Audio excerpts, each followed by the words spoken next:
I can't imagine how it must feel to try to make decisions that are good for you, for everybody, when there really aren't any decisions that are good for anybody. Maybe you, like me, struggle with that too. How to serve when you can't serve.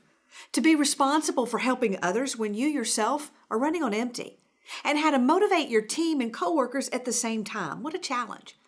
Now, I don't really have any answers. Hard times don't have quick and easy answers. All I can provide is a perspective, maybe a different view, because that is exactly what happened to me when I got a new perspective. So what happened to change all that? Well, my son got new glasses. Now, I know that doesn't sound like anything to you, an ordinary moment, yes, but it sent me spiraling back to a moment over 20 years ago. And that story, remembering it, changed everything. Now, I might not get all the details right, but I do remember I was fresh out of college. It was my first real job. Friendly Eye Care Center. Dr. Warren was my boss. Front support staff, they called me, which is just a fancy way of saying whatever happens up front, support it. Let's just say I wasn't exactly all in. I mean, it was a job. As long as I can leave by 5, we're good, especially on Thursdays, because that was nickel draft. I quickly realized that customer service wasn't my specialty. I mean, I was great, pleasant, sweet, funny, and quite cute, I might add, totally adorable. What's not to like? No, it wasn't me. It was definitely them. There was the guy covered in tattoos and muscles who I'm pretty sure had done time, who wanted contacts but was too scared to put them in by himself. This guy who, chances are good, knew how to make a homemade shiv out of a toothbrush, had to stick with glasses because he was too scared to put his finger in his eye. We had the lady who brought her kids and her sister's kids and a couple of the neighbors' kids. I'm like, hello, we aren't a daycare, and she just let them run wild. Apparently, she didn't believe in yelling. Luckily, I did.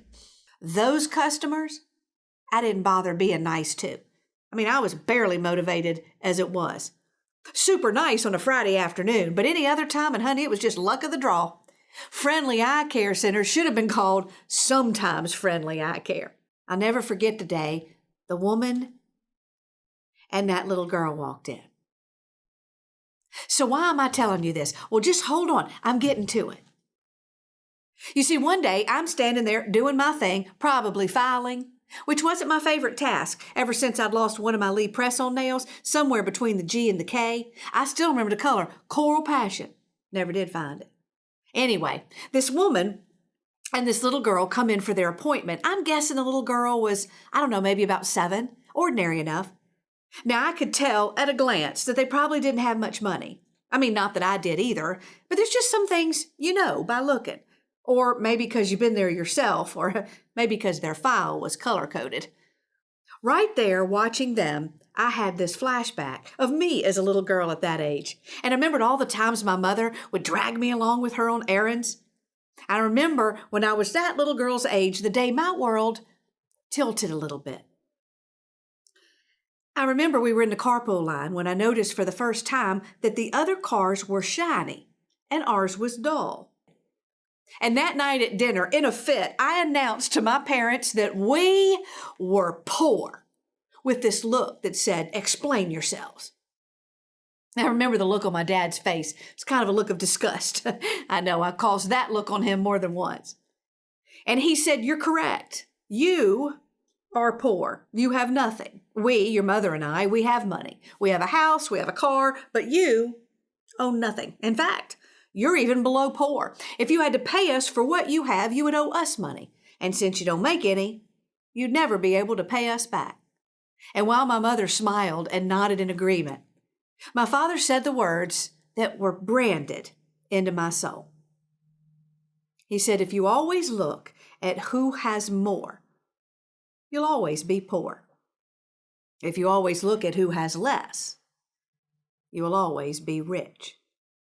For there is no greater worth than being able to turn nothing into something. Now, I can't say I always lived into those words. As much of his advice, fell on deaf ears.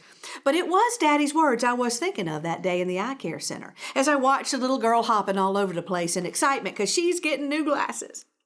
And I could see her staring at the pair behind the glass, the purple ones with the glitter on them. And I knew She was not going to get those purple glitter glasses or any of the other frames that were behind glass. She was going to have to pick her frames out of the cardboard box. Her mother whispered something in her ear, and her face just fell as we pulled out the cardboard box from under the counter. It was just that, an ugly brown box that perfectly matched the ugly frames inside that were intended for customers who needed assistance. The little girl half-heartedly picked a pair of thick black frames while her mother gasped at how pretty they were. But nobody was buying it. Those frames belonged on an old guy eating Cheetos in his boxers.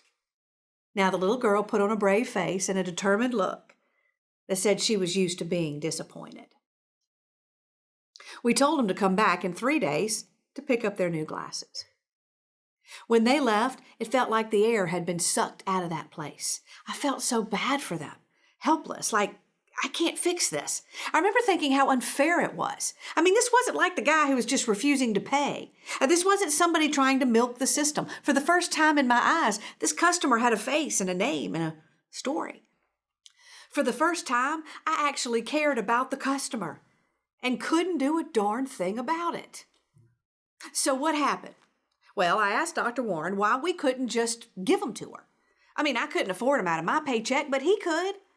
And for the first time that I could remember, Dr. Warren stopped and looked up from the clipboard like he was seeing me for the first time. At first he just shook his head, but it was obvious I wasn't going to let this go. So he sighed and he stopped and he said the words I'll never forget. He said, "Kelly, there are going to be lots of customers like that little girl. Times when we have to say no, and it'll hurt. Sometimes service isn't fun when you can't fix their problems or make their pain go away. But caring about your customers can still happen without fixing their problem. Sometimes showing them you care is all you have to give. Sometimes that can be worth more than anything else you could give them. The key's not to find a way to fix them, but to find another way to care."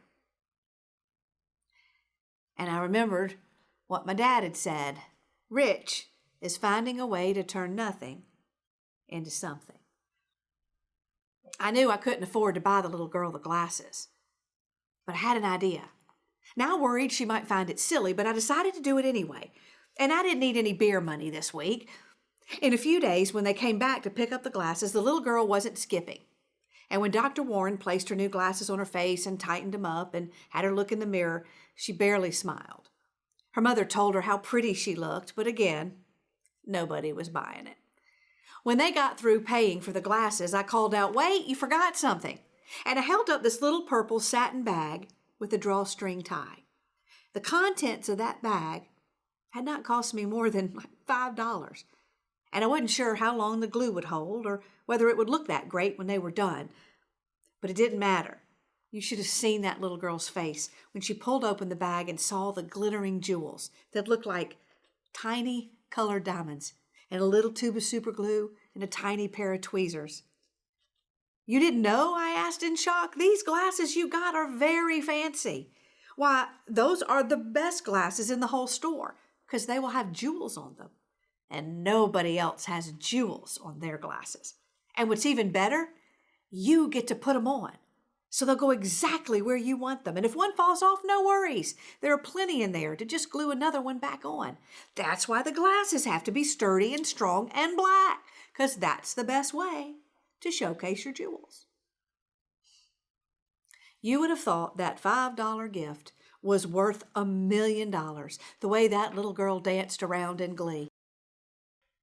Her mother looked like she was about to cry.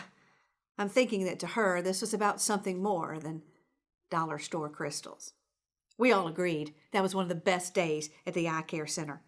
I'm pretty sure I felt just as good as that little girl that day. I had this new sense of purpose for my job and the people that we served. That day, I began to care. Or rather, I chose to. And after that, whenever I would get annoyed, I'd try to see it from their seat, from their story. And something happened to our team that day, too. Oh, it was small, but small things, well, they get bigger over time. And one moment like that, well, it just makes you look for more. I guess you could say our team took more chances to stop and look up. And it taught me something that stayed with me my whole life. that the fastest way out of our own dark is to go be someone else's light, and that caring isn't always about fixing, but sometimes just caring. And as my daddy always said, you will always be poor until you learn how to turn nothing into something. We're in a time right now, maybe you more than me, where we have to give bad news to people, where we have the unfortunate front row seat to the loss and suffering of our neighbors. Not only that, we're going through it ourselves, facing our own suffering and hardship, and some of us trying to take care of others or encourage a team on top of it all. And this can be, well, quite the burden to carry around. If you're like me, you want to fix things, make it better, do something. But even though we can't fix, we can still do. We can find another way to care with nothing more than a handful of dollar store crystals. When all this is over, people will remember how you treated them. Your team will remember what you did and said when the times were tough and the stakes were high. Your customers will be quick to forgive what you couldn't give them, but long to remember how you made them feel in the process. Sometimes it just starts with taking a moment to look up. What's your dollar store crystal moment?